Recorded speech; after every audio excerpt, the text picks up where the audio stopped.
So I've plotted out the quickest route from 2 Crookham Road where Barry George lives to 29 Gowan Avenue where Jill Dando lives. And the distance is 0.34 miles from door to door. 0.34 miles.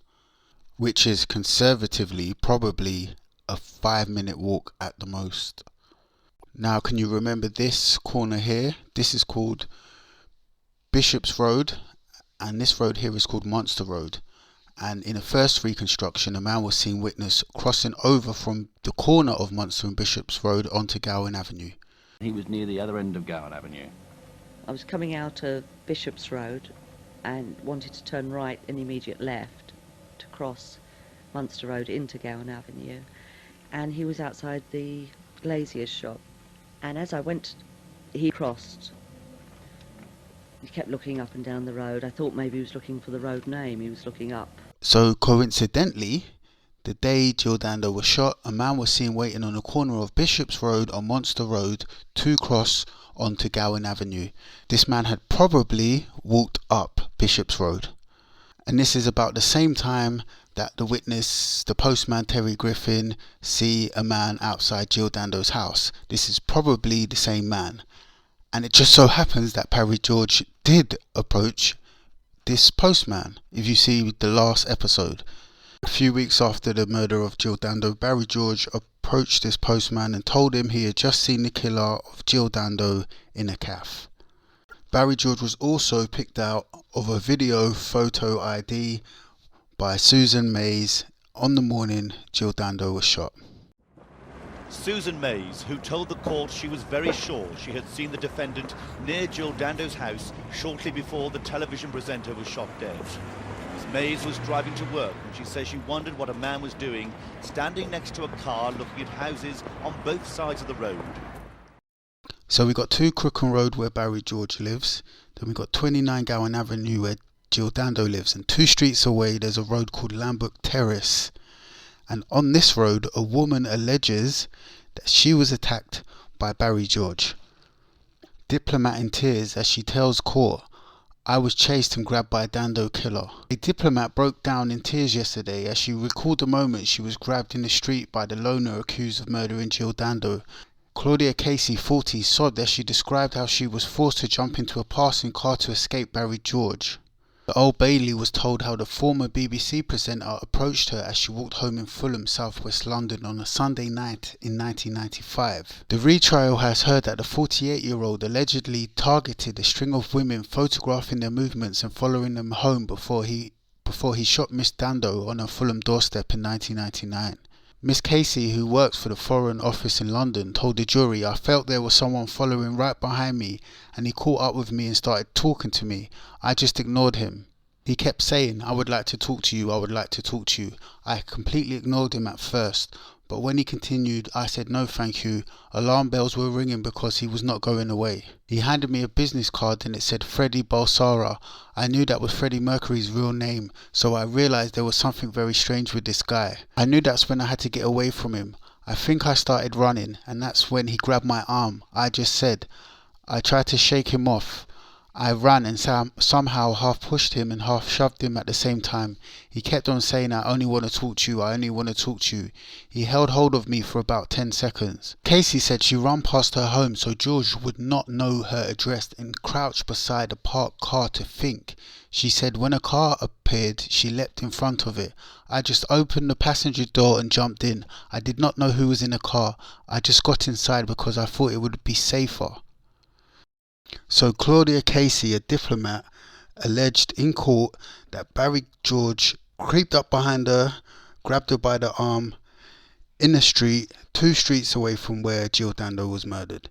Now, does this mean that Barry George killed Jill Dando? Of course not. But what this does show is predatory behaviour by Barry George in the area where Jill Dando was murdered. In fact, 2 streets away. Now let's not sugarcoat anything. Barry George is a serial sex offender. He's a rapist. And serial sex offenders progress to murder. From John Duffy to Robert Napper, they all started as sex offenders. Now, serial sex offenders do not stop. I guess progress is the wrong word. Escalate. Serial sex offenders escalate to murder. For all you people, oh, poor old Barry George, the police just set him up. He has mental health issues. He has learning disabilities. Would you be happy to leave a female loved one of yours in a room with Barry George? Would you be happy to see Barry George walk behind a female loved one of yours in the street at night? You wouldn't. So let's cut the pity party out. Now, in 1993, I believe it was, Rachel Nickel was murdered on Wimbledon Common. Barry George was questioned by police about this murder. So why was Barry George questioned about the Wimbledon Common murder? Easy. Criminal psychologists understand that serial sex offenders escalate to murder. Okay, so this is Michael Howlett. Joined the Special Hospital Service Authorities in London as secretary to the board, working alongside chief executives in the management of 3 special hospitals for the mentally disordered offenders, Ashworth, Broadmoor and Rampton. In 1993, with Jane Zito, he set up the Zito Trust, a high-profiling campaigning organisation focused on the reform of the community care mental health services. He was the director for 15 years and was instrumental in campaigning for significant reform to mental health policies which were implemented by various governments, culminating in the Mental Health Act 2009.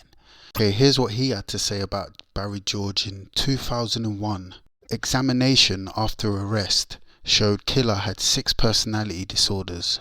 Jill Dando's killer, Barry George, suffered a variety of psychological disorders throughout much of his adult life. Doctors who examined him after the arrest diagnosed him with 6 personality disorders. Experts believed he should have received treatment from an earlier age, but it is understood he was only referred once for psychiatric treatment. Michael Howlett, director of Zito Trust for Mental Health Reform, said, Barry George is not someone who should have been out in the community. As an adult, he had a criminal record involving numerous offences of aggression and violence towards women, accumulating in the brutal murder of Jill Dando. It may have never happened had Barry George received proper services, he added. The various disorders that George has included psychopathic personality characteristics, where people appear charming but are callous and self-serving, narcissistic personality disorder, categorized by a sense of self-importance. And no sense, I didn't even know she lived in the area or who she was. So in the 2015 interview, Barry George claims he didn't even know she lived in the area or who she was. So to me, that's a hard sell to believe that Barry George didn't know who Jill Dando was. He believes that. Why would he feel the need to lie about something like that 16 years after the murder? Of course he knew who Jill Dando was. Everyone did. She was all over the television. I was in my early teens and I knew who Jill Dando was. How could he not know who Jill Dando was? And he also says he didn't even know she lived in the area. This article is from the Evening Standard, dated the 10th of June 2008. The man accused of killing TV personality Jill Dando lay flowers near the spot she was shot, a court heard today. Barry George told staff at a local help centre that he went to Miss Dando's house the day after she was killed on her doorstep, jurors were told. The defendant said he did not keep his appointment of the previous day because he had been laying flowers at Jill Dando's house on behalf of the church. Lies on top of lies on top of lies to cover lies. In 2015, he claimed he had never heard of Jill Dando at the time. But in 1999, days after the murder of Jill Dando, he told Hafad he missed his appointment because he was leaving flowers outside her house. These two things can't work at the same time. So you might look at this and say, oh, it's the mental health. No, Barry George has Asperger's syndrome. People with Asperger's syndrome are more likely to be brutally honest than they are to tell lies. If you didn't know who Jill Dando was at the time, why did you leave flowers outside her house the day after she was murdered? So this particular lie is a big lie. I'm going to break it down in another video because this had to do with his alibi. So if you're looking at this and you're thinking, oh, this doesn't mean anything, it does, because it shows that Barry George is quick-witted enough to tell lies on the fly to manage perception. The problem that psychopaths and impulsive liars have is it's easy to tell a lie, to cover a lie, but you've got to have a really good memory, because eventually you're gonna get caught out. And when people tell the truth, the story stays consistent and there's not blatant contradictions in the story. So everyone remembers this picture of Barry George in his house holding what appears to be a replica or a blank firing gun. But did you know that Barry George denies that that's him in this picture? Why? We can all see it's Barry George, but he denies it's him in the picture.